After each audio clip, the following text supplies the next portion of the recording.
Gropecunt Lane was a street name found in English towns and cities during the Middle Ages, believed to be a reference to the prostitution centered on those areas. It was normal practice for a medieval street name to reflect the street's function or the economic activity taking place within it. Gropecunt, the earliest known use of which is in about 1230, appears to have been derived as a compound of the words grope and cunt. Streets with that name were often in the busiest parts of medieval towns and cities, and at least one appears to have been an important thoroughfare. Although the name was once common throughout England, changes in attitude resulted in its replacement by more innocuous versions such as Grape Lane. A variation of Gropecunt was last recorded as a street name in 1561. Variations include Gropecunt, Gropecunt-Lane, Gropecunt-Lane, Gropecunt-Lane, and Gropecunt-Lane. There were once many such street names in England, but all have now been bowdlerized. In the city of York, for instance, Gropecunt Lane. Grap is the Old English word for grope, was renamed as Grape Lane. The first record of the word grope being used in the sense of sexual touching appears in 1380. Cunt has been used to describe the vulva since at least 1230 and corresponds to the Old Norse kunta, although its precise etymology is uncertain. Under its entry for the word cunt, the Oxford English Dictionary reports that a street was listed as Gropecunt Lane in about 1230. The first appearance of that name.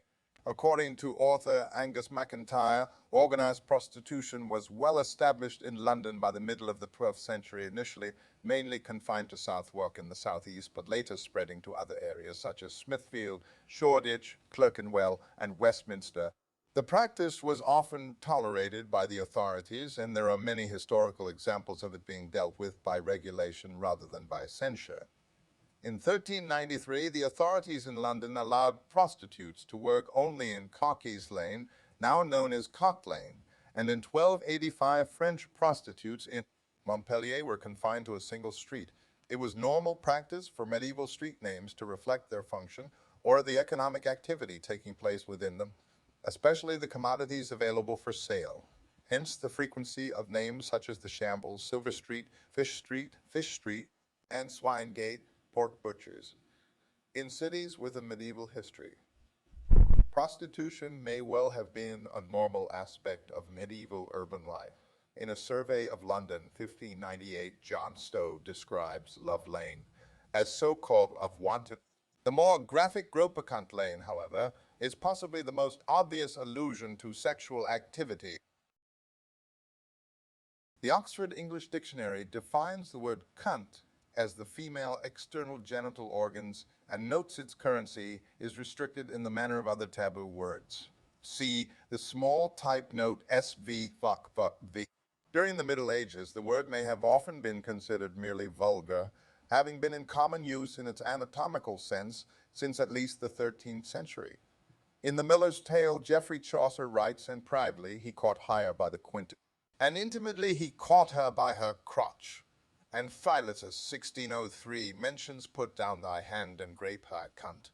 Gradually, though, the word became used more as the obscenity it is generally considered to be today. In John Garfield's Wandering Whore 2, 1660, the word is applied to a woman, specifically a whore. This is none of your pitiful sneaksbees and rascals that will offer a sturdy CV, but 18 pence or 2 shillings, and repent of the business afterward. Francis Grose's A Classical Dictionary of the Vulgar Tongue, 1785, lists the word as conus of the Greek and the conus of the Greek and the conus of the Latin dictionaries, a nasty name for a nasty thing. On Con Mead, although some medieval street names such as Addle Street, Stinking Urine, or other liquid filth, Mire, and Fetter Lane, once Futura, meaning idle and disorderly person, have survived. Others have been changed in deference to contemporary attitude. Sherborne Lane in London was in 1272-73 known as Shitterborwelan, later Shite, Burn Lane and Shite. Burr Lane and Shite, Bure Lane, possibly due to nearby cesspit. Pissing Alley, one of several identically named streets whose names survived the Great Fire of London, was called Little Friday Street in 1848 before being absorbed into Cannon Street in 1853-54.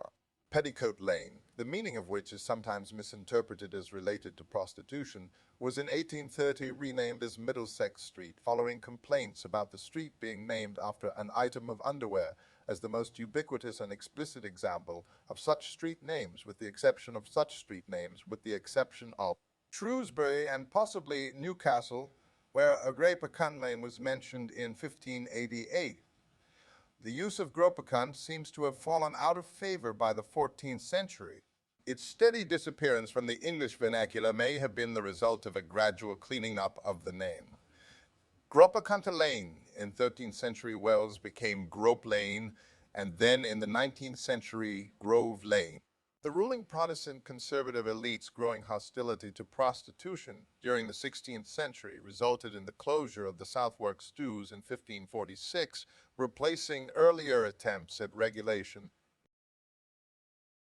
London had several streets named Gropecunt Lane, including one in the parishes of St. Pancras, Soper Lane, and Est Mary Colechurch, between Bordhalon, Bordello, and Popocurty Lane, Pokeskirt, near present-day Cheapside.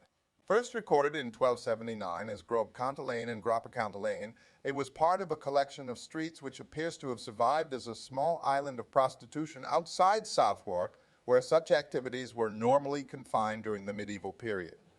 Name was also used in other large medieval towns across England, including Bristol, York, Shrewsbury, Newcastle upon Tyne, Worcester, Hereford, Southampton, and Oxford. Norwich's Gropecunt and Oxford. Norwich's Gropecunt Lane, now Opie Street, was recorded in Latin as Turpis Vicus, the shameful street. In 1230, Oxford's Magpie Lane was known as Gropecunt Lane, renamed Grope or Grape Lane in the 13th century, and then Magpie Lane in the mid-17th century. It was again renamed in the mid-17th century.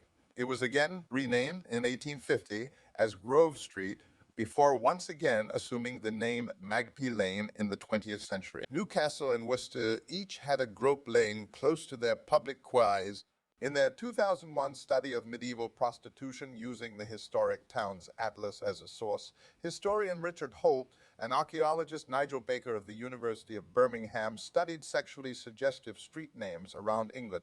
They concluded that there was a close association between a street with the name Gropecunt Lane, which was almost always in the center of town, and that town's principal marketplace or high street.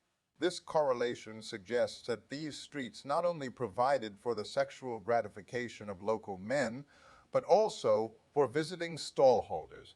Such trade may explain the relative uniformity of the name across the country. Streets named Gropecunt Lane are recorded in several smaller market towns such as Banbury, Glastonbury, and the city of Wells, where a street of that name existed in 1300, regularly mentioned in legal documents of the time. Parsons Street in Banbury was first recorded as Gropecunt Lane in 1333, and may have been an important thoroughfare, but by 1410 its name had been changed to Parsons Lane. Grape Lane in Whitby may once have been Grope Lane or Gropecunt Lane. Gropecunt Lane in Glastonbury, later known as Grope Lane, now St. Benedict's Court, was recorded in 1290 and 1425. A street called Gropecunt Lane existed in Shrewsbury as recently as 1561, connecting the town's two principal marketplaces. At some date unrecorded, the street was renamed Grope Lane, a name it has retained. In Thomas Phillips' History and Antiquities of Shrewsbury, 1799, the author is explicit in his understanding of the origin of the name as a place of scandalous lewdness and venery, but Archdeacon Hugh Owen's Some Account of the Ancient and Present State of Shrewsbury, 1808, describes it as called Grope, or the Dark Lane. As a result of these differing accounts, some local tour guides attribute the name to feeling one's way along a dark and narrow thoroughfare.